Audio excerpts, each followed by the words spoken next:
आप अपनी छोटी सी सैलरी पे 30% टैक्स दे रहे हो, मगर कुछ बड़े बिजनेसमैन 500 करोड़ का प्रॉफिट कमाने के बाद भी जीरो टैक्स भरते हैं।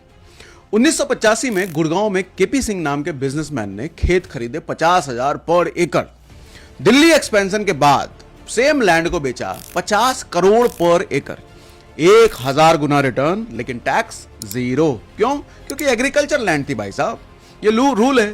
तो लूप होल क्या है इसमें? Loop hole number 1, agriculture land पर जीरो टैक्स लगता है। फार्म हाउसेस देखे आपने वो छतरपुर में, जिसमें स्विमिंग पूल होते हैं, टेनिस कोर्ट होते हैं, वेडिंग पार्टीज होती हैं। टेक्निकली एग्रीकल्चर लैंड पर टैक्स नहीं लगता, वो जीरो टैक्स लगता है। मिडिल क्लास को जानते हो इससे क्या नुकसान होता है?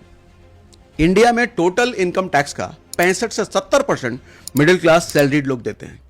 बिजनेसमैन के लूप होल्स आप कवर कर रहे हो, इसको ऐसे समझो। गवर्नमेंट को टैक्स नहीं मिला तो गवर्नमेंट को क्या नुकसान हुआ? एस्टिमेटेड लॉस हर साल 25,000 से 30,000 करोड़ रुपए का नुकसान होता है।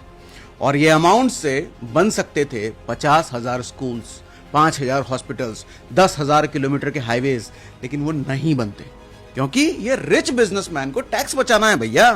तो प्रायोरिटीज आप समझ सकते हो। जब तक आप 30% टैक्स देकर 30 से 40 लाख रुपए जोड़ते हो ना, तब तक ये बड़े बिजनेसमैन 500 करोड़ का प्रॉफिट पर जीरो टैक्स भरते हैं और उसको री इन्वेस्ट करके और पैसा बना चुके होते हैं। यानी कि अमीर और अमीर हो जाता है, गरीब और गरीब हो जाता है।